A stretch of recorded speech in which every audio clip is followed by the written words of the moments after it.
పెద్ద బౌల్డర్స్ ఉన్నాయి, ఇవన్నీ పెద్ద బౌల్డర్స్. ఇది కాకుండా రాక్ ప్లాట్ఫామ్స్ ఉంటాయి, కొన్ని చోటుకి వెళ్తే రాక్ ప్లాట్ఫామ్స్ ఉంటాయి.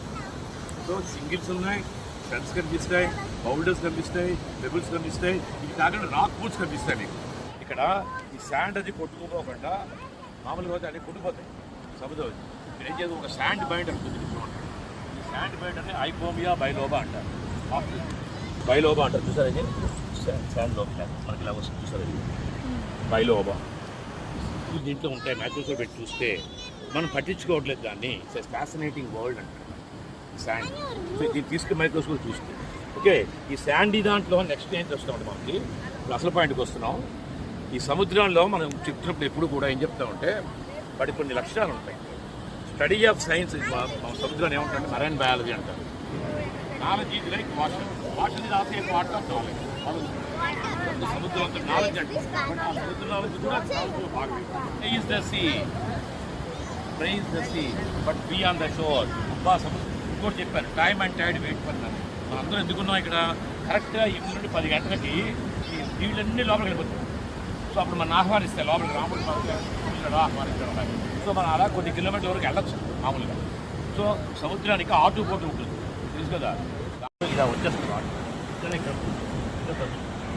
This is the highest high tide spring tide, lowest low tide deep tide. అంటే some micro organisms and some dinoflagellates, దానికి ఏమంటే మనకి అది చాలా ఎక్కువైపోతాయి కొన్నిసార్లు. నాకు కరాక్షన్ అంటే they increase more in number and they start releasing a red pigment. So the waters become red and that is toxic also. So without the organisms also die during decade phenomena. దీంట్లో మనకి ఏంటంటే మన pizza బర్గర్స్లో వాటిలో దీన్ని మనకు వాడతారు. Full of antioxidants, antimicrobial. కింద చిన్నది ఉంది కదా, ఇది యాంఫ్రోవా అంటారు. రెడ్ ఆల్గే చూడండి, రెడ్ ఆల్గే యాంఫ్రోవా. సో నెక్స్ట్ ఇక్కడ చూడండి అలాగా సెల్లేనా రేడియేటా, వాటి వచ్చి సిలియేట్ షేప్లో ఉంటుంది. అది ఇది సీలిపెట్, ఇవన్నీ ఆ పిచ్చుతాయి మనకి. ఇవి గ్యాస్ట్రోపార్ట్స్ ఇవన్నీ కూడా ఓకే. సో ఇవన్నీ తీసుకొచ్చి ఇది ఐడెంటిఫై చేయాలి మీరు. అది అదే ఇక్కడ చూడండి రెడ్ ఆల్గేతో పాటు అలా వస్తాయి మీకు. ఇది అక్కడ వెళ్ళాడమ్మా వాడికి.